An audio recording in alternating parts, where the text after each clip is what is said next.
За ингээд монголчуудаа хандаж уриалахад энэ модонд ингэж хадаг уяхаа одоо болцгоё. Янз бүрийн хэмрийн дарцэг хадгийг энэ модонд уях их буруу юм байна. Энэ модыг өхүүлдэг.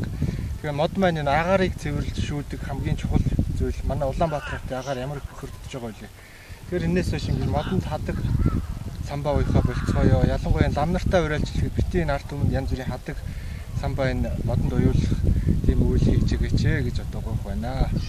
За баярлалаа.